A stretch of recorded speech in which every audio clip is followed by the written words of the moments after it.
있기 때문에 이번에는 발제자분들 중심의 주제로 주거, 결혼이나 저출생, 지역 공동체 관련된 의견을 주시면 좋을 것 같습니다. 잠시만요.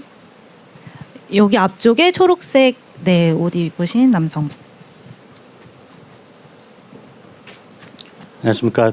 새쌍둥이를 키우고 있는 서울 거주하고 있는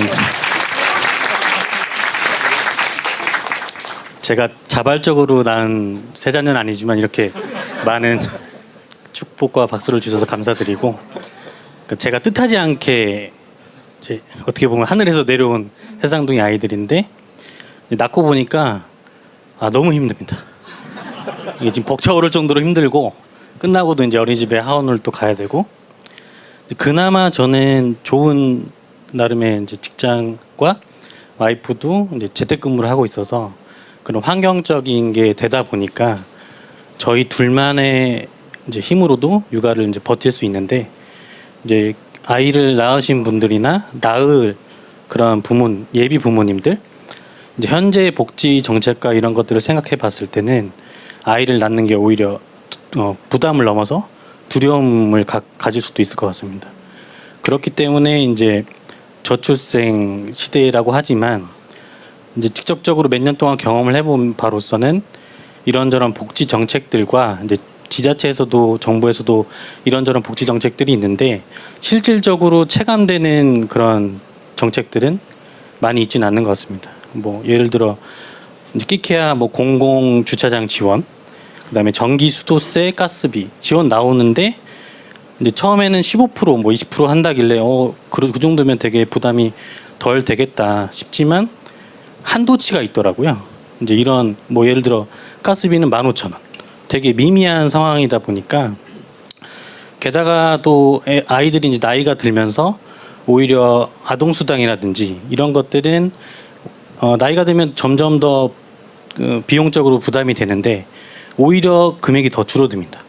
그러니까 오히려 좀 상식적이지 않은 이런 정책들이 아이를 낳고 싶어도 낳기가 좀 버거운 이런 실정들이 많이 있어서, 대통령께서는 이제 큰 거버넌스 측면에서 굵직굵직한 업무를 하시지만 또 반면에 예를 들어 이제 성남시장이나 경기도지사 하실 때 계곡 이런 사업들 보면은 되게 실생활에 체감을 가질 수 있는 이런 정책들을 많이 해주셔서 이제 저출산 대책위원회라든지 이런 그런 나라 기관에서 좀 더 실감적으로, 획기적으로, 파격적으로 체감할 수 있는 이런 정책들을 해주셨으면 저희가 아이들을 좀 더 편하게 키울 수 있고, 아이를 낳고 싶은 이런 예비 부부들도 좀 더 편한 마음으로 아이를 낳아서 키우는 이런 선순환 구조가 될 수 있었으면 좋겠다는 말씀 한번 드려봅니다. 제가 의견 한번 물어볼까요?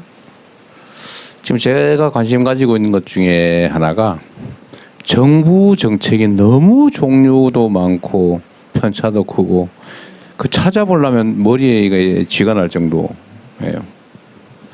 예를 들면 육아 지원 정책도 온갖 게 있지 않습니까? 무슨 베네저고리 값부터 출산한 자체로 지급하는 일시금, 아동수당 포함해서 또는 사실 온갖 종류의 다양한 지원 프로그램이 있는데 이게 사실은 전달 비용이 상당히 많이 들거든요.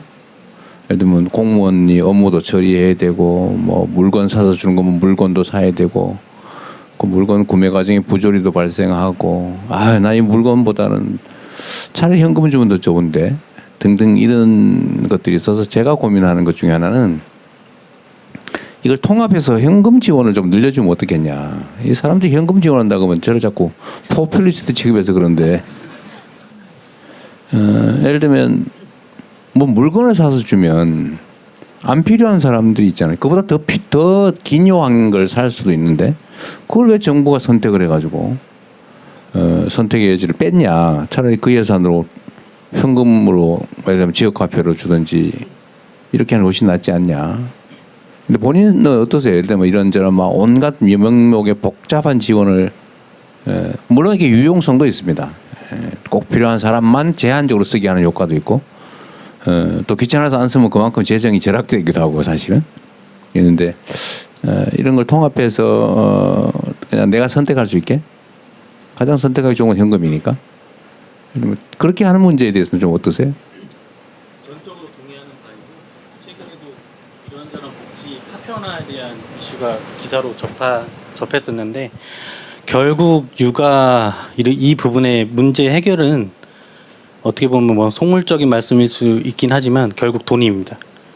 그렇죠. 물론 뭐 돈으로만 모든 게 해결되지는 않겠습니다만 가장 현실적인 부분이 돈이기 때문에 말씀 주신 꼭 현금 지급뿐만 아니라 말씀 주셨던 이제 지역 화폐로 쓸 수 있게끔 해서 지역 경제 활성화라든지 이런 시너지 효과를 낼 수 있는 그런 가장 체감적이고 네. 소름 돋을 수 있는 피부로 와닿는 그런 정책을 원합니다.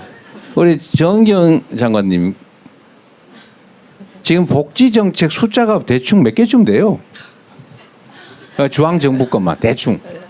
전체 복지로 따지면 숫자를 얘기하기는 어려운데 한 350개고 지자체까지 하는 걸 지자체까지 하면 보면 뭐 몇천 개가 돼서 어떤 서비스가 있는지를 주민들이 잘 모르시는 경우들이 있긴 합니다. 홈페이지 통해서 안내하는데 네. 이제 그런 것도 좀 맞춤형으로 하고 좀 통합하고 좀 단순화할 필요가 있다는데 동의합니다. 제가 전에 경기도지사를 할 때 이게 무슨 정책이 내가 해당되는 무슨 혜택이 있는지를 알기가 너무 어려워서 책으로 그 안내문을 만들어 그때는 뭐 이렇게 앱 이런 생각 못 할 때니까 책으로 만들어 주려고 할 때니 그 책이 두께가 너무 두꺼워서 제작비가 막 엄청나게 돈이 든다고 안 된다고 그래서 그건 못 했거든요.